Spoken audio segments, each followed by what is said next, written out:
First it was Aleppo. The resistance fighters quickly moved on to Hama. And then to Homs. They surrounded Damascus and the writing was on the wall for the Assad regime. Alhamdulillah, today the Assad regime has officially fell.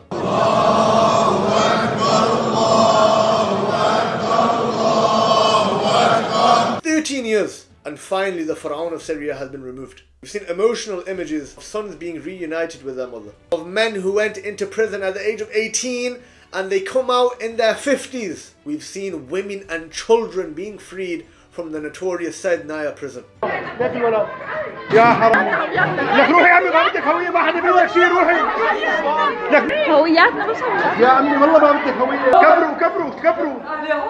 Tyranny and oppression is always bound to fall. But the real question is, what happens next? Where does Syria go from here? First and foremost, you have many different armed factions within Syria, part of the resistance. Most likely they are going to have to form the new government of the country. There needs to be a mutual basis upon which these fighters form one central government. We have recently seen nations like the UAE, Saudi, Jordan, Egypt, Turkey, Iran and many others who had a meeting in Qatar not long ago trying to dictate terms towards the Syrian resistance fighters. When the resistance first started, we saw that Turkey, Saudi and UAE were pulling strings, each supporting and backing the faction that suited them best, which actually ended up causing division between the resistance fighters themselves. We do not want to see that again. We know that the fall of the regime could have occurred back in October had it not been for Erdogan, who was stalling the resistance fighters, telling them that they need to come to a peaceful agreement with the regime rather than attacking them. However, this proved even for Erdogan to be too difficult to control, and the resistance fighters decided enough is enough. Russia is bogged down in Ukraine, Iran's got its own problems to deal with, now is the opportunity to strike. And they were successful.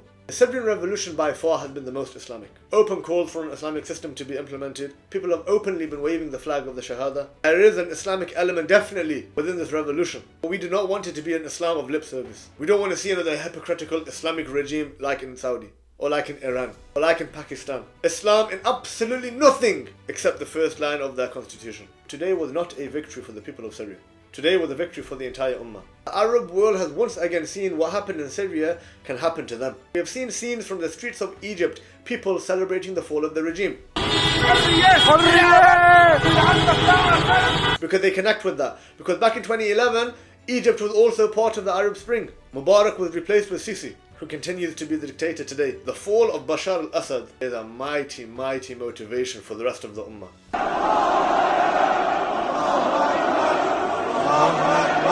If Syria can do it, so can Egypt, so can Jordan, so can the rest of the Middle East, who have been plunged into deep, deep tyranny and oppression for the last few decades now. We ask Allah subhanahu wa ta'ala to grant success and victory to the people of Syria, for them to come together in unity, for their political aspirations to be solely on the basis of Islam, without any strings being pulled by Turkey or the US or Saudi or Qatar and co. And we ask Allah subhanahu wa ta'ala that the rest of the Muslim world takes inspiration from what the people in Syria have done today, so that they can also remove their own tyrannical regimes. And then really we will see this Muslim Ummah, inshallah, once again work towards unity, so that we as an Ummah can liberate ourselves and our lands wherever there is oppression and occupation.